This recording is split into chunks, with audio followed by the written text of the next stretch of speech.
Oke, topik yang satu ini akhirnya bisa saya angkat ya karena saya merasa udah punya dasar yang cukup kuat untuk dugaan yang satu ini.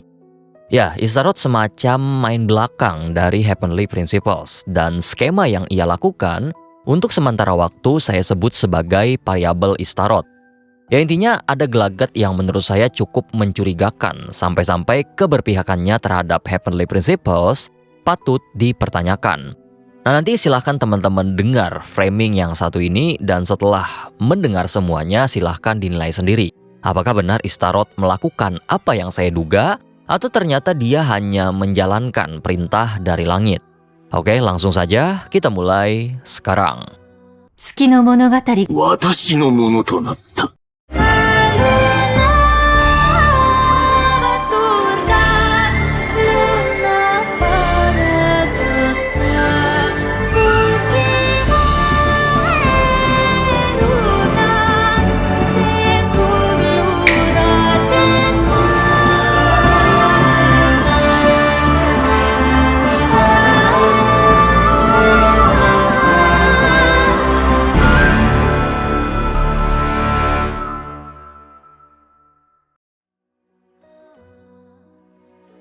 Nah topik yang satu ini sebenarnya sudah pernah saya singgung sedikit waktu ngebahas soal Archon Quest Natlan 5.1.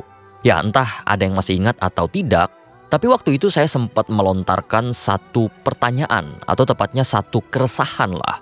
Terutama setelah mendengar kesaksian Yohwal Tehkuhtin yang mengatakan bahwa Runova dihukum oleh Heavenly Principles karena menolong orang-orang Natlan di era pre-Archon War.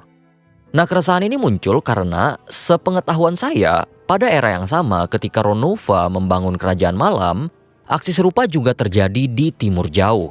Di sana, Istarot memberikan sebuah revelation kepada Abrax dan kepada Scribe of Karios di Enkanomia lebih tepatnya. Revelation kepada Abrax itu mendorong terciptanya Helios, sementara revelation kepada Scribe itu mengungkapkan rahasia Tifat secara garis besar. Kemudian revelation tersebut dibukukan dengan teknologi setempat dan lahirlah kitab suci awal pertama Genshin kita, yakni Before Sun and Moon. Nah buku itu bahkan disebut oleh Enjo sebagai kitab terlarang dan kemudian menjadi alasan kenapa Orobashi dihukum mati oleh Celestia.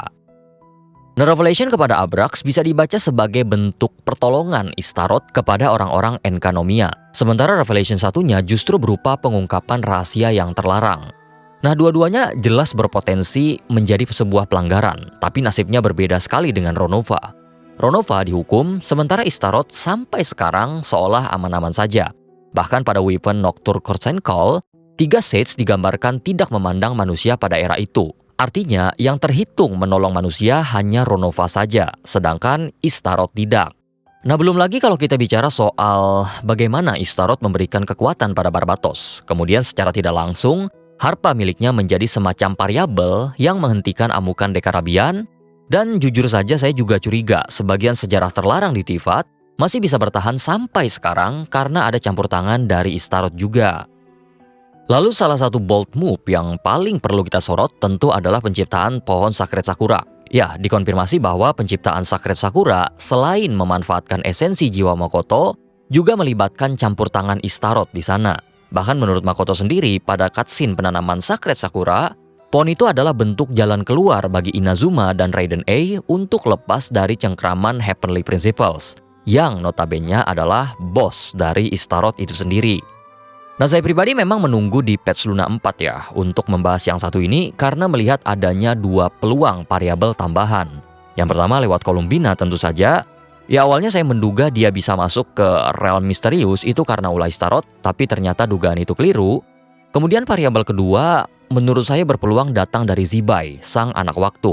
Nah beruntungnya dugaan kedua bahwa Zibai mungkin menjadi variabel tambahan bukan hanya cukup valid untuk dibahas, setidaknya bagi saya pribadi, tapi kisah Zibai sendiri juga memberikan bukti yang membuat saya sedikit garuk kepala.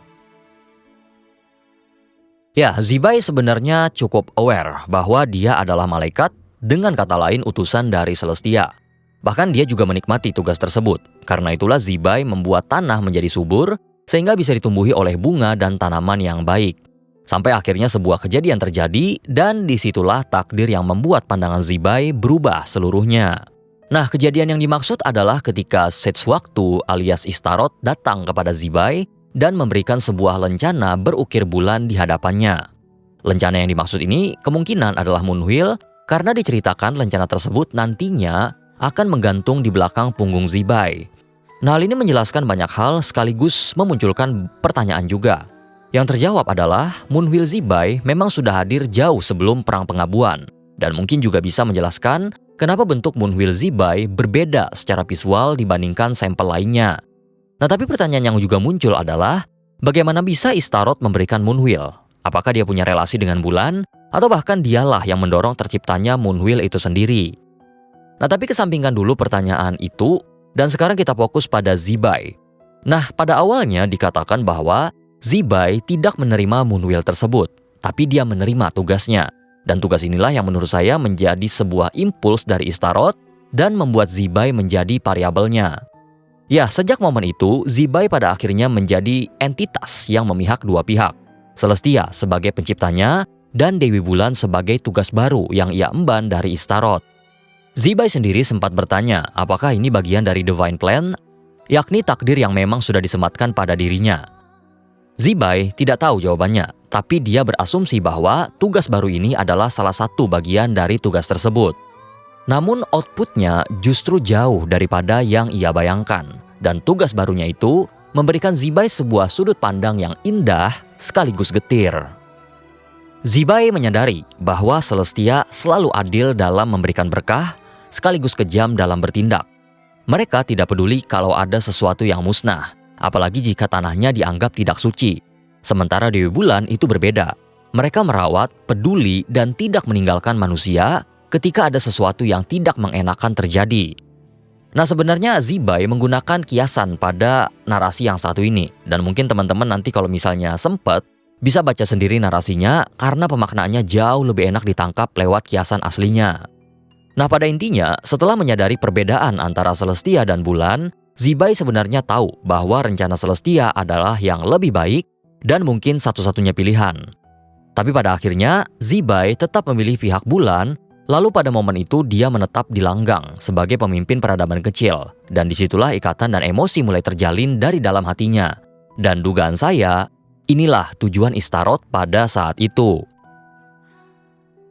Nah, kemudian sebagaimana yang teman-teman tahu pada quest Latent Rite kedua, Zibai sudah menerima titah dari Istarot untuk membiarkan Langgang musnah bersamaan dengan jatuhnya paku langit. Akan tetapi, Zibai mengambil keputusan untuk melindungi Langgan dan lebih memilih mati bersama mereka daripada mengikuti perintah langit. Tapi pada akhirnya, kematian yang seharusnya menjadi takdir bagi Zibai itu bisa ditunda setelah Istarot menciptakan 3 tubuh maut bagi Zibai. Sebenarnya, mustahil bagi Zibai untuk tercipta menjadi 3 tubuh maut. Bahkan dengan bantuan Istarot sekalipun. Zibai sudah pernah mencoba setelah mempelajarinya dari Zhongli. Tapi ada satu syarat yang tidak terpenuhi pada saat itu, yaitu dosa. Nah, ini saya pakai istilah sederhana saja ya teman-teman. Ya, detailnya sebenarnya adalah 3 tubuh maut itu hanya mampu terbentuk dari pikiran hina dan keinginan jahat dari pengguna teknik tersebut. Sementara Zibai, yang notabene kaum malaikat dan juga utusan bulan, dia tidak memiliki dosa, sehingga klausulnya tidak akan terpenuhi. Namun pada akhirnya klausul tersebut terpenuhi ketika Langgang berada di ambang kehancuran. Ya, pada saat itu dari pikiran Zibai muncul keinginan jahat dan pikiran hina untuk melawan Heavenly Principles. Dan itulah dosa, sehingga Istarot pun bisa membagi tubuh Zibai menjadi 3. Makanya di akhir cutscene, Istarot mengatakan sesuatu yang cukup mencurigakan pada saat itu. Dengan mengatakan, yang kamu lakukan sudah lebih dari cukup. Nah, melalui skenario ini juga, saya jadi bisa sedikit menakar kenapa variabel Istarot membuatnya tidak terkena hukuman, berbeda sekali dengan Runova. Ya, karena Istarot main cantik, mirip seperti Vocalors. Kalau kita lihat dari kasus Enkanomiya dan juga Zibai, Istarot hanya memberikan impuls kecil tanpa mendorong hasil secara langsung. Zibai memang diberi Moonwheel, tapi keputusan untuk berpihak pada bulan pada akhirnya murni lahir dari dirinya sendiri. Nah, bahkan keputusan soal melindungi Langgang, Istarot tidak pernah mendorong ke arah itu. Dia tetap menyampaikan bahwa ini adalah keinginan langit dan semacamnya. Namun pada akhirnya, Zibai memang tidak bisa meninggalkan orang-orangnya karena dia sudah menjalin ikatan yang kuat dengan mereka. Nah, hal yang sama juga kita bisa lihat pada Vocalors. Cara dia membuat New Villette mau memihak manusia bukan lewat sebuah paksaan, tapi karena New Villette sudah hidup ratusan tahun bersama dengan manusia dan ikut melihat bagaimana manusia menjalani hidup.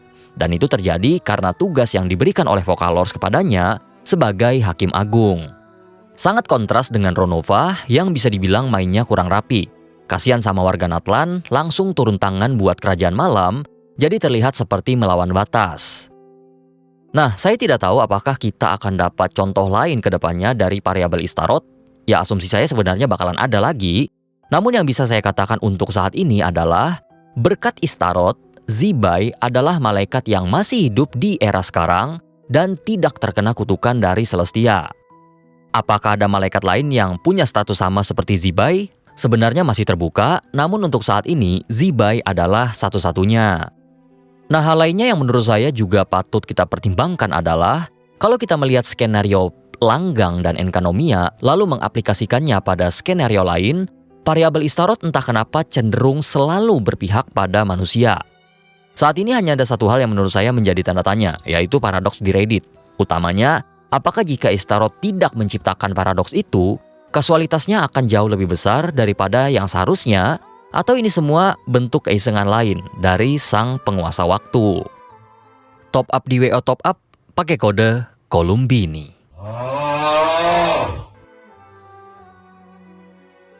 Ya, jadi sekian dulu untuk video variabel Istaroth. Video ini mungkin sedikit berhubungan dengan Slivers of Three Realm kemarin, terutama soal para sage yang mulai berpaling, dan menurut saya Istaroth juga tidak ketinggalan.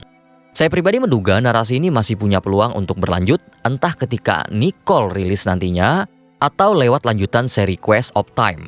Jadi kita nantikan saja pembahasannya di patch Luna yang akan datang. Ya, jadi silahkan kalau mau koreksi apabila ada arsip yang berlawanan, atau kalau memang ada tambahan, boleh banget dituliskan.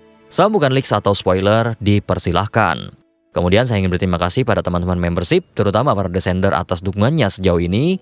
Thank you berat.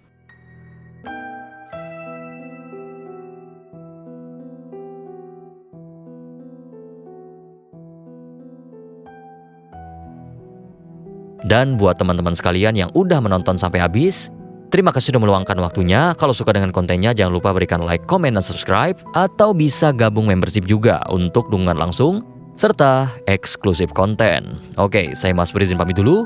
Harus